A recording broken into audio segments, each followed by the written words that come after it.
Hey everyone, कैसे हैं आप सब। उम्मीद है आप सब लोग बहुत अच्छे होंगे। तो आज के इस क्लास में हम करने वाले हैं एक और अनसीन पैसेज जो कि आपके एग्जाम के लिए काफ़ी ज़्यादा इम्पॉर्टेंट है। और आपका जो फर्स्ट सेक्शन होता है रीडिंग का सेक्शन, इसमें हमें ये देखने को मिलता है। अनसीन पैसेज के अंदर क्या होता है, हमें एक पैराग्राफ दिया जाता है और उस पैराग्राफ को पढ़कर हमें क्वेश्चंस को आंसर करना होता है और हमें कुछ वोकैबुलरी के भी क्वेश्चंस दिए जाते हैं जिनको हमें आंसर करना होता है। तो आज जिस पैसेज के बारे में हम पढ़ने वाले हैं उसका जो टाइटल है वो है रेस्पॉन्सिबिलिटी एंड ट्रांसफॉर्मेशन। रेस्पॉन्सिबिलिटी का मतलब क्या होता है? रेस्पॉन्सिबिलिटी का मतलब होता है गाइस जिम्मेदारी।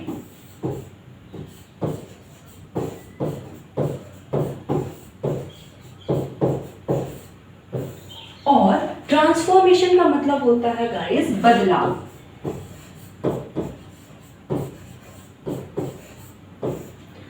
तो जो पैसेज का टाइटल है वो है रिस्पॉन्सिबिलिटी एंड ट्रांसफॉर्मेशन, यानी कि जिम्मेदारी और बदलाव।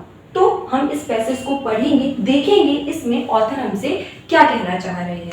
तो अनसीन पैसेज को करने का सबसे सही तरीका होता है, सबसे पहले पैसेज को पढ़ने से पहले आप इसकी क्वेश्चंस को रीड करते हो। क्या करते हो? क्वेश्चंस को रीड करते हो। तो वन बाय वन करके हम इस पैसेज के क्वेश्चंस को रीड करेंगे। So the first question is, what does the writer want to convey through the passage? Writer जो है, लेखक जो है, पैसेज के माध्यम से हमसे क्या कहना चाहते हैं। The second question is, when do we become conscious of our weakness?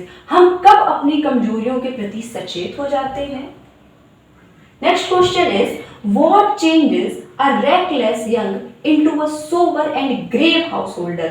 वो ऐसी क्या चीज है जिससे एक आवारा या फिर कहूं जो सीरियस नहीं है इंसान बदल जाता है एक गंभीर इंसान में। Next question is, what transforms a reckless youth into a sober household? वो ऐसी क्या चीज है जो एक लापरवाह यंग व्यक्ति को, यूथ का मतलब होता है कोई यंग मैन या फिर यंग वुमन, उसको एक सोबर हाउस होल्ड में कन्वर्ट कर देती है, यानी कि उसको एक गंभीर इंसान बना देती है, गंभीर जिम्मेदारी वाला या फिर घर संभालने वाला इंसान बना देती है। एक्सप्लेन द अंडरलाइन पोर्शन, इसमें हमें एक अंडरलाइन पोर्शन दिया गया है। Find out the word in the passage which is the synonym of the word careless. Careless के सिनोनिम के बारे में हमें बताना है। Find out the word in the passage which is the antonym of the word unaware। हमें unaware के antonym के बारे में बताना है। So guys, ये थे हमारे ओवरऑल क्वेश्चंस जिनके बारे में हमने पहले पढ़ लिया। अब हम अपने पैसेज पर आते हैं। तो क्वेश्चंस को पढ़कर हमें एक आइडिया मिल गया, कहीं ना कहीं ये जो चैप्टर है, सॉरी ये जो पैसेज है, वो हमें एक ऐसे इंसान जो लापरवाह है या फिर कोई इंसान लापरवाह है वो कैसे सीरियस इंसान में कन्वर्ट हो जाता है उसके बारे में बता रहा है। क्वेश्चंस हमारी हेल्प करते हैं ये समझने में कि पैसेज जो है वो किसके बारे में दिया जाएगा, समथिंग रिलेटेबल ही होगा जो हम सोचेंगे। सो ये हमारा पैसेज है, हम इसको वन बाय वन करके पढ़ेंगे, वन वन लाइन करके। So the first line of the passage is, we become conscious of our weaknesses the moment we are placed in some responsible position। Be यानी कि हम, become बन जाते हैं conscious। conscious का मतलब होता है गाइस सचेत होना, सचेत होना या फिर चिंतित होना। देखिए कॉन्शियस एक ऐसा शब्द है, इसमें जो है दोनों चीजें शामिल होती हैं, एक आपकी चिंता और दूसरा आपका सचेत होना। फॉर एग्जाम्पल, आप जो है मान लीजिए कि आप पहाड़ों पर गए हैं, ठीक है, तो आपकी मम्मी के मन में दो चीजें होंगी। पहली तो ये कि मेरा बेटा अगर पहाड़ों पर, मान लीजिए आप पहाड़ पर किसी ऐसी जगह जाते हैं ना थोड़ी सी खतरनाक है, ठीक है, तो आपकी मम्मी क्या, वो कॉन्शियस होंगी, वो चिंतित भी होंगी और आपको लेकर वो सचेत भी रहने को बोलेंगी कि बेटा संभल के रहना। तो जो कॉन्शियस है ये हमें सचेत होने के बारे में बताता है। इस वर्ड के अंदर दोनों चीजें शामिल होती है, हल्की सी चिंता और दूसरा सचेत होना, ठीक है। अब आप इसको याद कैसे कर सकते हो? अब आप इसको, इस वर्ड को मान लीजिए आपको याद नहीं रहता तो एक निमोनिक आप उसकी हेल्प से याद कर सकते हो। वो क्या है? जैसे कि ये जो वर्ड लिखा है,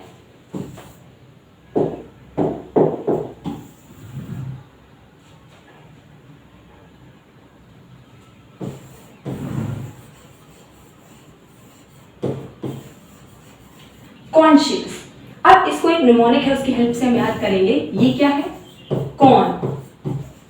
कौन है जो अपने साइज को लेकर चिंतित नहीं होता है। आप इसको ऐसे याद कर सकते हो, कॉन्शियस, ऐसा कौन है जो अपने साइज को लेकर चिंतित नहीं होता या फिर सचेत नहीं होता है। अब मान लीजिए अब आप ही हो, ठीक है, हम सबके बीच में क्या होता है, अगर कोई इंसान ज्यादा सा मोटा हो जाए ना तो उसको लोग चढ़ाने लगते हैं। हालांकि ये अच्छी बात नहीं होती है, बॉडी शेमिंग नहीं करनी चाहिए, बट ऐसा जनरली होता है। अगर कोई ज्यादा मोटा हो तो उसको लोग क्या करते हैं, उसको बुली करने लगते हैं, उसको परेशान करने लगते हैं। तो ऐसा कौन है जो अपने साइज को लेकर सचेत नहीं रहता है या फिर चिंतित नहीं रहता है। तो कॉन्शियस का मतलब क्या हो गया? कॉन्शियस का मतलब हो गया सचेत रहना या फिर चिंतित रहना। ऐसे हम कनेक्ट करके याद कर सकते हैं। हम चिंतित हो जाते हैं ऑफ आर वीकनेस। अपनी वीकनेस का मतलब होता है गाइस कमजोरी। हम अपनी कमजोरी के प्रति चिंतित हो जाते हैं या फिर चिंतित बन जाते हैं द मोमेंट। मोमेंट का मतलब होता है गाइस क्षण।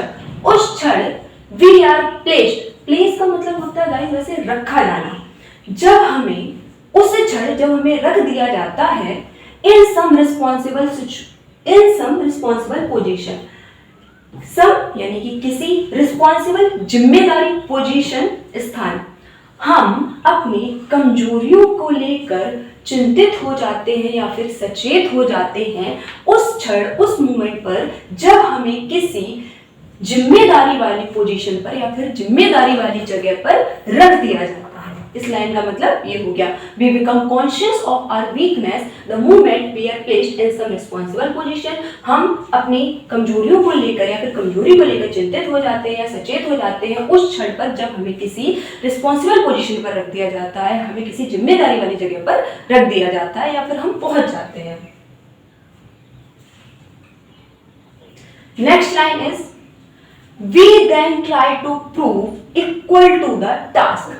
we हम then तब try to prove ये प्रूव करने की कोशिश करते हैं। प्रूफ का मतलब जानते हो गाइस? प्रूफ का मतलब होता है सिद्ध करना किसी चीज को। तब हम ये सिद्ध करने की कोशिश करते हैं इक्वल टू द टास्क कि हम उस टास्क के बराबर हैं। इक्वल का मतलब होता है बराबर, टास्क का मतलब होता है गाइस जो आपको काम दिया गया है। इस लाइन का मतलब ये है कि जब हम किसी ऐसी सिचुएशन में जाते हैं जहां पर हमारे ऊपर रिस्पॉन्सिबिलिटी होती है तो हम ये साबित करने में लग जाते हैं या फिर हम ये साबित करते हैं कि हमें जो जिम्मेदारी दी गई है हम उसके लायक हैं। Equal to the task word to word अगर आप ट्रांसलेट करोगे तो इसका मतलब हो जाएगा जो हमें काम दिया गया है उसके बराबर। लेकिन अगर आप इसका डीपर मीनिंग देखोगे तो इसका डीपर मीनिंग ये है कि हम उस काम के लायक हैं, हम ये सिद्ध करने की कोशिश करते हैं। Next line is if we are ever tempted to go astray it is this thought which prevents us from doing सो।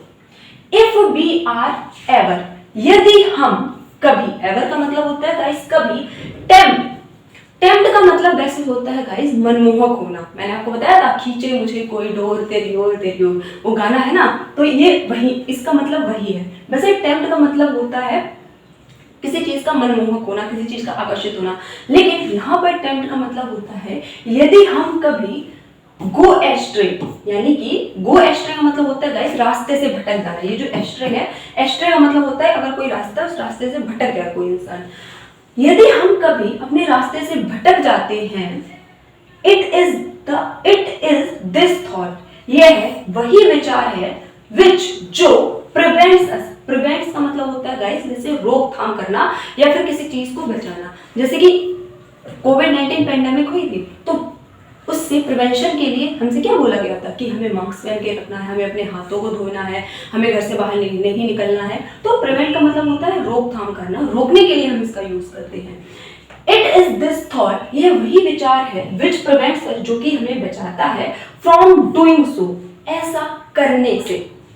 इस लाइन का मतलब यह है गाइस अगर हम कभी अपने रास्ते से भटक जाते हैं तो ये जो थॉट है, ये जो विचार है, ये हमें ऐसा करने से रोकता है। कौन सा विचार? ये जो हमने विचार पढ़ा था पीछे, we try to prove equal to the task, हम ये सिद्ध करने की कोशिश करते हैं कि हमें जो रिस्पॉन्सिबिलिटी दी गई है हम उसके लायक हैं। ये जो थॉट है, यही थॉट जब हम किसी ऐसी राह पर होते हैं कि हम भटक जाए, यही जो थॉट होता है यही हमें ऐसा करने से रोकता है। समझ में आई बात? यानी कि अगर हमें कोई जिम्मेदारी दी जाती है तो हम ये साबित करने में उसको लग जाते हैं, या फिर हम ये प्रूव करते हैं उस जिम्मेदारी को लेकर कि हाँ हम इस जिम्मेदारी के लायक हैं। ये जो थॉट है ना, यही थॉट हमें गलत रास्ते पर जाने से रोकता है। So if we are ever tempted to go astray, it is this thought which prevents us from doing so. यदि हम कभी अपने रास्ते से भटक जाते हैं, ये वही विचार है जो कि हमें ऐसा करने से रोकता है। Next is, does the editor ever care to weight his words when he launches his fiery denunciation day in and day out against the government? अब देखिए, डज द एडिटर, एडिटर का मतलब होता है गाइस संपादक। संपादक समझते हो क्या होता है? जैसे कि आपका जो न्यूज़पेपर होता है ना, न्यूज़पेपर का कोई ना कोई एडिटर होता है, यानी कि उसको जो उसका संपादन जो करता है ना, उसी को हम संपादक बोलते हैं। एडिटर का मतलब होता है न्यूज़पेपर। न्यूज़पेपर में कोई आर्टिकल लिखने वाला इंसान हुआ या कुछ लिखने वाला इंसान हुआ, ठीक है। डज द एडिटर, क्या कोई एडिटर एवर कभी care to weigh his word? Care का मतलब होता है गाइस परवाह करना, वे हिज वर्ड का मतलब होता है गाइस अपने शब्दों के वजन की। कहने का मतलब इतना, अगर इसको वर्ड टू वर्ड ट्रांसलेट करोगे तो इसका मतलब हो जाएगा अपने शब्दों के वजन की। शब्दों के वजन इन द सेंस अपने शब्दों की, ठीक है। जैसे हम बोलते नहीं है तुमने क्या शब्द बोल दिए हैं, अपने शब्दों को वापस लो। तो शब्दों के वजन का मतलब होता है जो तुमने बोल दिया है उस बोली के बारे में। क्या कभी जो एडिटर होते हैं, संपादक होता है, क्या उसको कभी भी अपने शब्दों की चिंता होती है?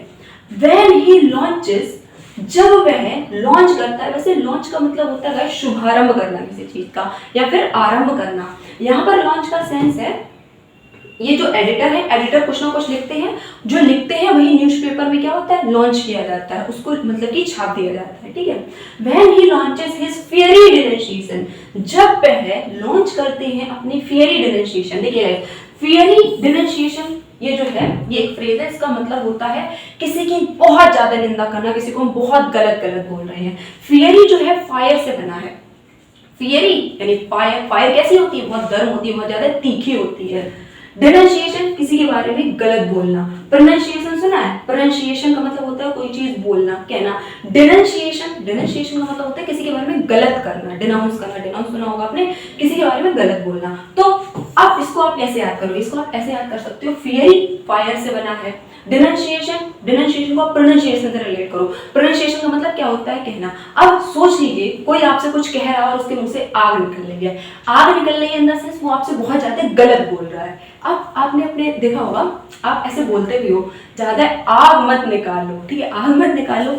इसका मतलब ये होता है कि ऐसा नहीं कोई इंसान आग निकाल रहा है, आग निकालने का मतलब ये है कि बहुत ज्यादा गलत गलत बोल रहा है वो। यहाँ पर कहने का सेंस ये है कि आप अगर आप न्यूज़पेपर पढ़ते होगे तो ऐसा होता है कि कभी कभी जो राइटर होते हैं, न्यूज़पेपर के जो एडिटर होते हैं, वो कोई आर्टिकल लिखते हैं, ठीक है।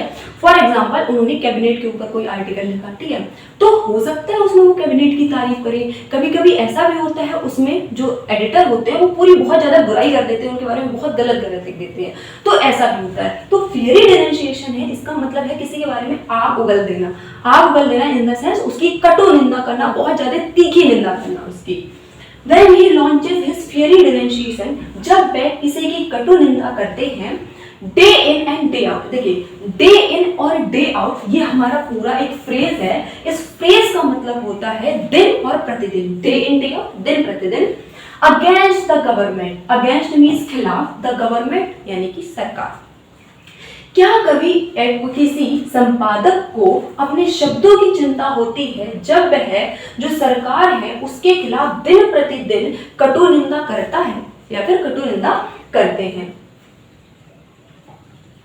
Next is, but let him have a seat in the cabinet. लेकिन अगर उसे कैबिनेट, कैबिनेट का मतलब होता है गाइस मंत्रिमंडल, ये आपने ना अपनी सिविक्स में पढ़ा होगा या फिर पॉलिटिकल साइंस में उसमें पढ़ा होगा।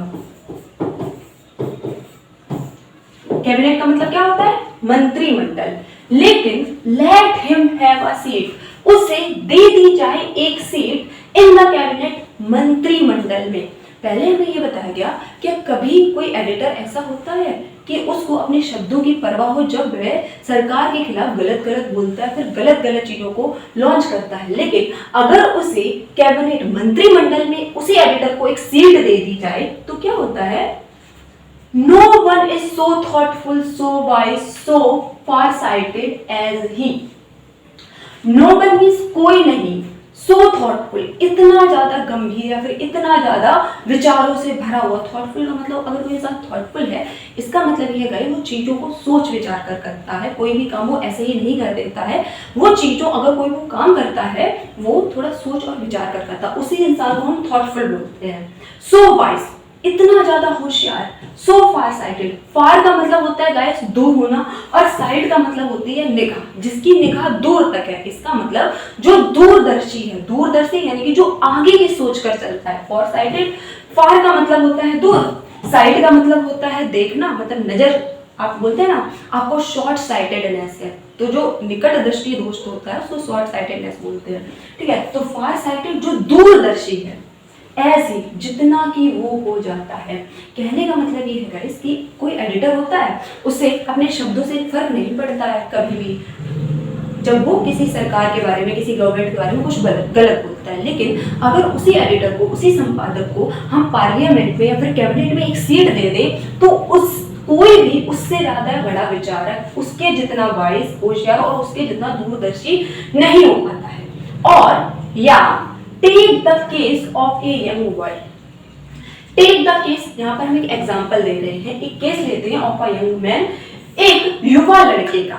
तो यहाँ पर गाइस देखिए, ये जो पैसेज है, ये पैसेज हमें ये बता रहा है कि इंसान जो होता है ना, शुरुआत से कोई भी अच्छा नहीं होता है, जब उस पर रिस्पॉन्सिबिलिटी आती है ना, वो तभी अच्छा बनता है। यहाँ पर हमें ये दो एग्जाम्पल दिए गए हैं, हम पहले बात करते हैं, फिर मैं आपको सम अप करके पैसेज के बारे में बताऊंगी आखिर क्या बोला जा रहा है।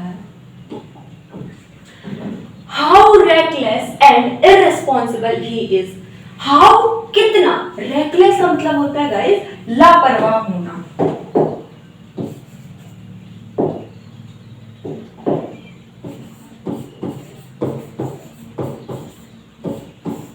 reckless का मतलब होता है गाइस लापरवाह होना, and responsible he is कितना लापरवाह, और सॉरी इररिस्पॉन्सिबल, रिस्पॉन्सिबल का मतलब होता है जिम्मेदार और इररिस्पॉन्सिबल का मतलब होता है गाइस गैर जिम्मेदार। जो इररिस्पॉन्सिबल है ये रिस्पॉन्सिबल का एंटोनियम है, यानी कि अपोजिट है। Irresponsible he is, how reckless and irresponsible he is, कितना वह लापरवाह और कितना ज्यादा गैर जिम्मेदार वह होता है। अब यहाँ पर जो हमने यंग मैन यानी कि जो एक युवा आदमी है उसका हमने एक एग्जांपल लिया और हम बोल रहे हैं कि वो कितना ज्यादा लापरवाह और कितना ज्यादा इररिस्पॉन्सिबल गैर जिम्मेदार होता है। बट लेट हिम मैरी, लेकिन उसकी शादी होने दो, एंड हैव चिल्ड्रन, और बच्चे होने दो। अब देखिए गाइस, यहाँ पर क्या बोला गया है कि जब कोई लड़का होता है वो अपनी यंग एज में होता है, ठीक है, तो बहुत ज्यादा वो लापरवाह होता है, बहुत ज्यादा गैर जिम्मेदार होता है, ठीक है। तो क्या किया गया, उसकी शादी करा दी गई, ठीक है। अक्सर कर आपने अपने आसपास देखा भी होगा, ऐसा बोला जाता है कि लड़का ही बहुत ज्यादा शैतान हो गया है, बहुत ज्यादा गैर जिम्मेदार हो गया, एक काम करो इसकी शादी करा दो, शादी करा तो जिम्मेदारी आएगी तो ये सही चलने लगेगा। और लड़कियों के ऊपर ऐसा बोला जाता है कि हमारी बिटिया तो बहुत समझदार हो गई है, समझदार हो गई है तो इसकी शादी करा दो। तो गाइस उल्टा होता है, आपने ये सुना होगा, जनरली सुना होगा, लड़कों के लिए ये बोला जाता है कि ये बहुत ज्यादा गैर जिम्मेदार है, इसकी शादी करा दो तो ये जिम्मेदार हो जाएगा, और लड़कियों के लिए ये बोला जाता है अब हमारी बिटिया बड़ी हो गई है, समझदार हो गई तो इसकी शादी करा दो। ऐसा ही होता है। खैर उस बात को छोड़ते हैं, इधर आते हैं। The same wild youth is now transformed into a sober and grave householder. The same wild youth, वही जो जंगली युवा है, वाइल्ड यूथ का मतलब यहाँ पे है जो लापरवाह जो युवा है,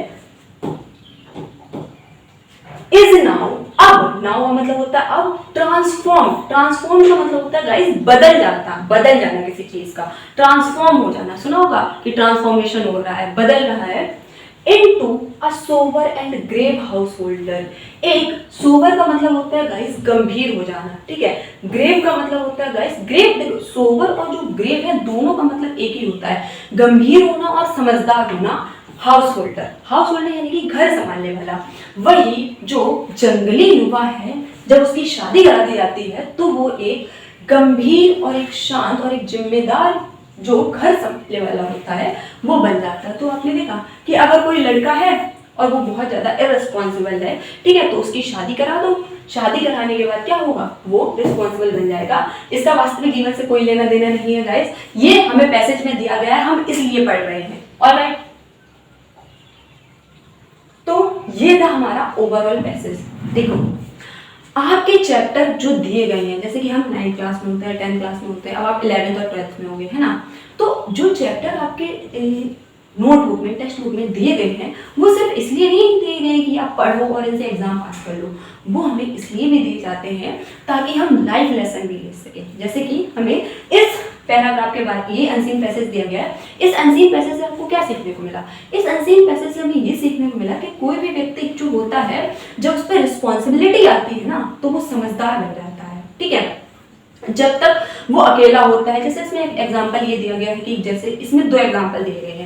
पहला एग्जांपल हमें ये दिया गया कि कोई भी एडिटर है, वो कुछ भी गलत बोलने से पहले नहीं सोचता, उसको परवाह उतनी नहीं होती है। लेकिन अगर उसको कैबिनेट में एक सीट मिल जाए, उसको एक सीट दे दी जाए, तो वो बहुत ज्यादा कॉन्शियस हो जाएगा, बहुत ज्यादा वाइज हो जाएगा, बहुत ज्यादा थॉटफुल हो जाएगा, उसके जितना कोई नहीं होगा। इसी तरह से अगर कोई लड़का है और बहुत ज्यादा इररिस्पॉन्सिबल है, गैर जिम्मेदार है, रेकलेस है, लापरवाह है, और उसकी शादी करा दी जाती है, तो क्या हो जाता है? तो वो फिर जिम्मेदार बन जाता है। इसने हमें वही बताया गया है। तो एक बार हम इस पूरे पैसेज को सम अप करते हैं। We become conscious of our weaknesses the moment we are placed in some responsible situation. हम अपनी कमजोरियों के प्रति सचेत हो जाते हैं जब हम किसी रिस्पॉन्सिबल यानी कि जिम्मेदारी वाली जगह पर पहुंच जाते हैं, उस क्षण पर, या फिर हमें किसी जिम्मेदारी वाली जगह पर प्लेस कर दिया जाता है, रख दिया जाता है। We then try to prove, यहाँ पर होगा try to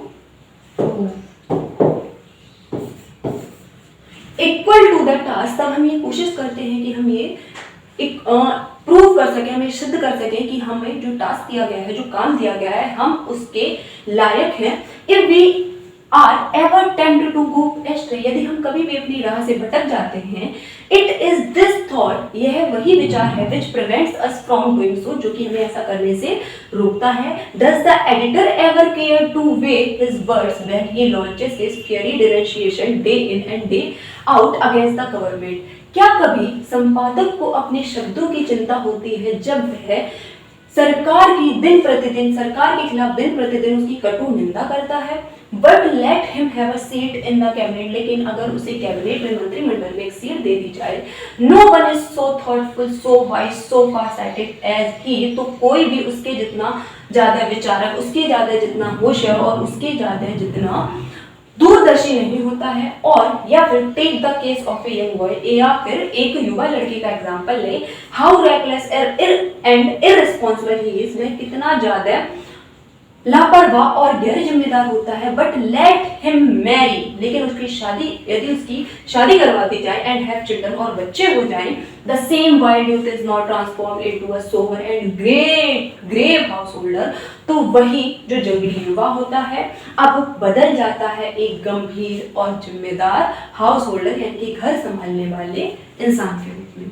तो ओवरऑल पैसेज ने हमें ये बताया कि जब हम पर जिम्मेदारी आती है तो हम अपने आप रिस्पॉन्सिबल बन जाते हैं। फॉर एग्जाम्पल, आपने ये फील किया होगा, जैसे कि मान लीजिए आप अपने घर में रहते हैं, ठीक है, तो आप केयर फ्री होकर रहते हैं, ठीक है, आपको परवाह नहीं है कि जो आपके घर का गेट है वो कौन बंद करेगा, आपको ये भी परवाह नहीं है कि लाइट कौन बंद करेगा घर की, आपको ये भी परवाह नहीं है कि खाना क्या बनेगा, वो सब मम्मी वगैरह देख लेंगी। लेकिन फॉर एग्जाम्पल मान लीजिए आपके घर के सभी लोग कहीं किसी शादी में गए या फिर कहीं बाहर गए और आप अपने घर पर अकेले हैं, तो अब क्या होगा, अब आपको थोड़ा सा टेंशन होने लगेगी, थोड़े आप कॉन्शियस हो जाओगे कि हाँ, रात को सोने से पहले वो वाला गेट भी बंद करना है, हाँ, रात को सोने से पहले ये लाइट भी बंद करनी है, रात को सोने से पहले किचन का दरवाजा भी बंद करना है। तो जब हम पे रिस्पॉन्सिबिलिटी आती है, जब हम पे जिम्मेदारियाँ आती हैं, तो हम अपने आप कॉन्शियस हो जाते हैं। जैसे फॉर एग्जाम्पल अगर मैं अपना बताऊँ भाई अपने बारे में, तो क्या होता है, जैसे मैं सबसे बड़ी हूँ अपने भाई बहनों में, मेरे भाई बहन सब लोग छोटे हैं, ठीक है, तो जब तक घर पर मम्मी पापा होते हैं ना, तो मुझे उनकी टेंशन नहीं होती इतनी ज़्यादा है कि ये खाएंगे क्या या फिर ये काम कैसे करेंगे। लेकिन कभी कभार ऐसा होता है कि मेरे मम्मी पापा कहीं शादी में गए हैं, तो उस टाइम पर क्या होता है, उस टाइम पर थोड़ा मुझे रिस्पॉन्सिबिलिटी फील होने लगती है कि हाँ ये लोग स्कूल जाएंगे, इनका लंच भी देना है, ये लोग घर पे आएंगे तो उनके लिए गेट भी खोलना है। तो जब हम पे रिस्पॉन्सिबिलिटी आती है तब हम गाइस ये समझ जाते हैं कि थोड़ा सा गंभीर हो जाना चाहिए, थोड़ा सा सोबर हो जाना चाहिए, थोड़ा सा ब्रेव हो जाना चाहिए। और उससे पहले हम कैसे होते हैं, उससे पहले हम रेकलेस होते हैं। रेकलेस का मतलब होता है गाइस लापरवाह होना, केयरलेस होना। Reckless equal to careless. Reckless और केयरलेस दोनों एक दूसरे के सिनोनिम में, इनको लापरवाह बोलते हैं। तो पैसेज को कोई भी पैसेज है, कोई भी चीज़ है, सिर्फ उसको पढ़ना नहीं होता है, हमें उससे लाइफ लेसन भी लेने होते हैं। तो ये हमें क्या लाइफ लेसन देता है, ये हमें यही लाइफ लेसन देता है कि जब हमारे ऊपर रिस्पॉन्सिबिलिटी आती है तो हम अपने आप कैसे हो जाते हैं, हम अपने आप ग्रेव हो जाते हैं, हम अपने आप सीरियस हो जाते हैं। अब हम इस पैसेज के 1 बाय 1 करके क्वेश्चंस को डिस्कस करेंगे। So the first question is, what does the writer want to convey through passage? जो लेखक हैं वो क्या कहना चाहते हैं। कन्वे का मतलब होता है गाइस प्रकट करना किसी चीज को या फिर कहना। जैसे आपने सुना होगा I want to convey something, मैं कुछ कहना चाहती हूँ या फिर मैं कुछ प्रकट करना चाहती हूँ। तो कन्वे का मतलब होता है कि इस पैसेज के माध्यम से राइटर जो है या फिर ऑथर जो है हमसे क्या कहना चाहते हैं। तो राइटर और जो ऑथर है हमसे ये कह रहे हैं, हमने पहली लाइन में पढ़ा था कि हमें अपनी कमजोरियों के प्रति क्या रहना चाहिए, कॉन्शियस रहना चाहिए, हमें सचेत रहना चाहिए। तो इसका आंसर हम कुछ इस तरह से लिखेंगे,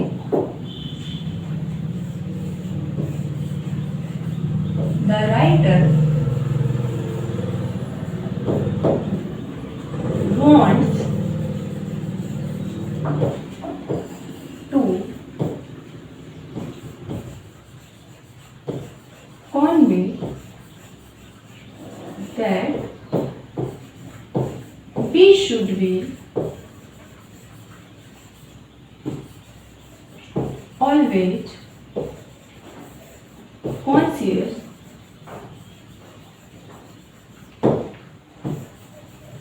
to our weaknesses.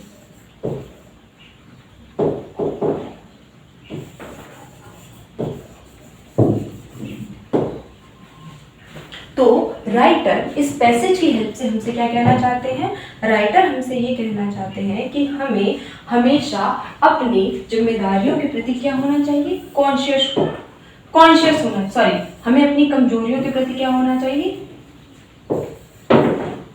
क्या होना चाहिए, हमें कॉन्शियस होना चाहिए। The writer wants to convey that we should be always conscious of our weaknesses.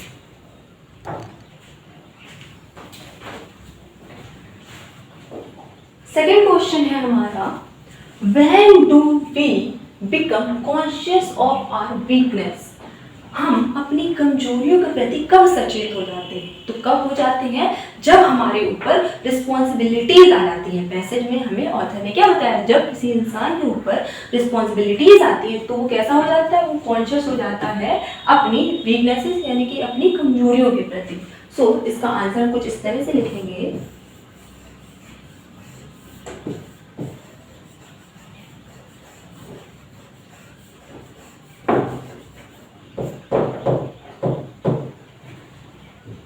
responsibilities make us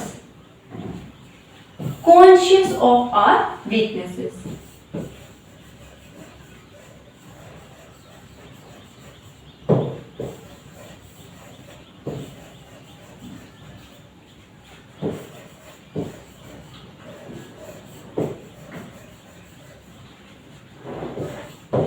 जो जिम्मेदारियां होती हैं वो हमें कैसा बना देती है, वो हमें सचेत बना देती हैं अपनी कमजोरियों के प्रति।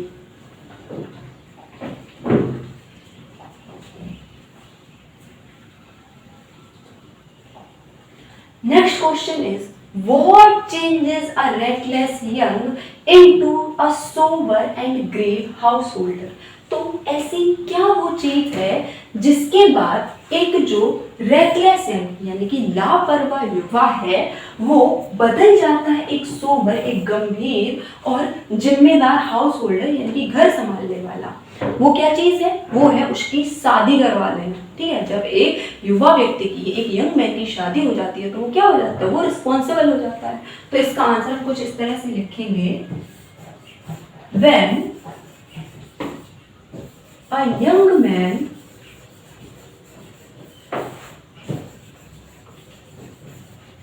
is got married,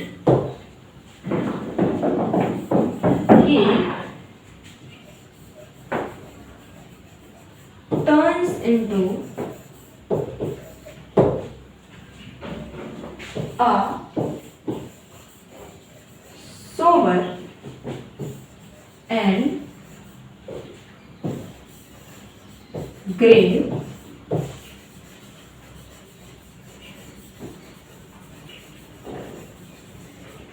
house holder.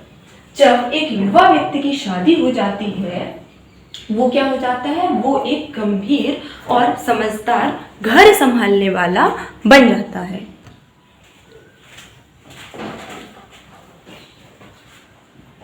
Next question is, what transforms a reckless youth into a sober householder? जो पिछले वाला पहले वाला क्वेश्चन था और ये वाला क्वेश्चन है, ये दोनों सेम ही है, सेम ही बात हमसे पूछ रही है कि वो क्या चीज है जो कि एक लापरवाह युद्ध को, लापरवाह युवा को एक सीरियस हाउस होल्डर यानी कि घर संभालने वाला या फिर समझदार व्यक्ति बना देता है। तो वो क्या है? मैरिज, शादी एंड चिल्ड्रन और बच्चे।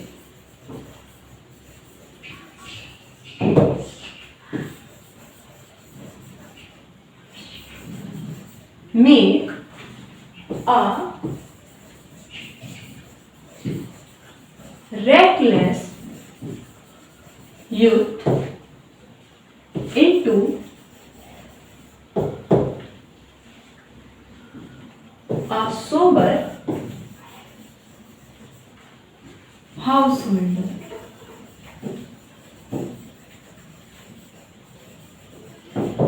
तो हम क्या बता रहे हैं? जो शादी और बच्चे हैं वो एक लापरवाह इंसान को एक गंभीर इंसान में बदल देते हैं। जो इंसान एक लापरवाह, उसको कैसा बना देते हैं? उसको वो जिम्मेदार बना देते हैं। सोबर हाउस होल्डर का मतलब वैसे होता है गाइस, किसी जो गंभीर घर संभालने वाला है, लेकिन आप इसको ऐसे समझ सकते हो जो समझदार इंसान है, जो जिम्मेदार इंसान है।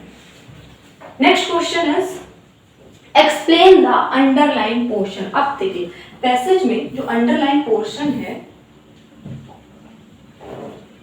अंडरलाइन पोर्शन हमारा है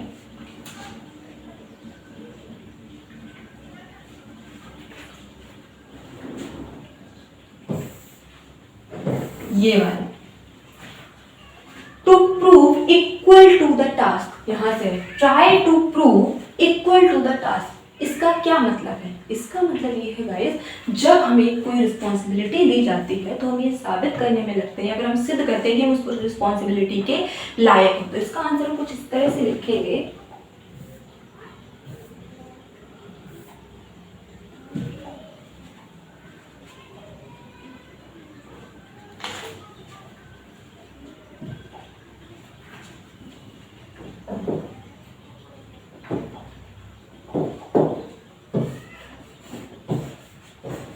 we should be equal to our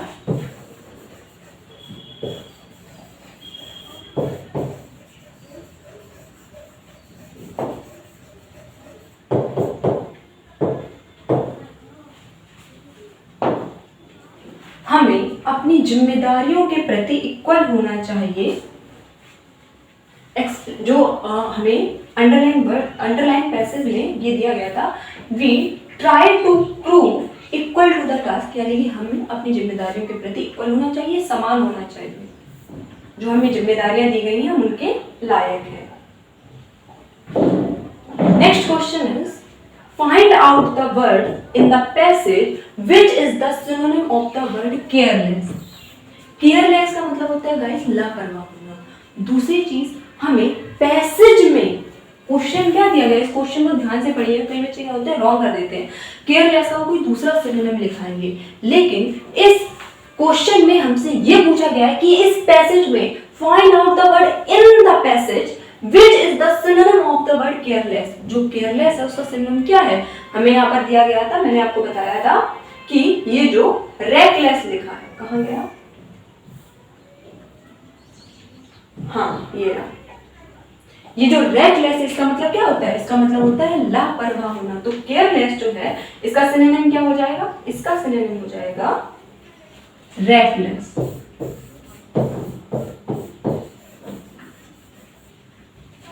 next is find out the word in the passage which is the antonym of word unaware. Unaware का मतलब होता है गाइस अनभिज्ञ होना। जब हमें कोई चीज नहीं पता होती है उसके लिए हम अनअवेयर का यूज करते हैं। अब हमें इसका एंटोनिम लिखना है, यानी कि अनअवेयर का मतलब होता है लापरवाह होना, किसी चीज का पता नहीं होना। अब इसका एंटोनिम क्या हो जाएगा, हमें फर्स्ट लाइन में ही बताया गया था। क्या बताया गया था कि हम हो जाते हैं, कैसे हो जाते हैं, चिंतित हो जाते हैं और सचेत हो जाते हैं। कब, जब हम किसी रिस्पॉन्सिबल सिचुएशन में होते हैं, रिस्पॉन्सिबल कंडीशन में होते हैं। तो इसका एंटोनिम क्या हो जाएगा, इसका एंटोनिम हो जाएगा कॉन्शियस। तो इसका एंटोनिम क्या हो जाएगा, कॉन्शियस।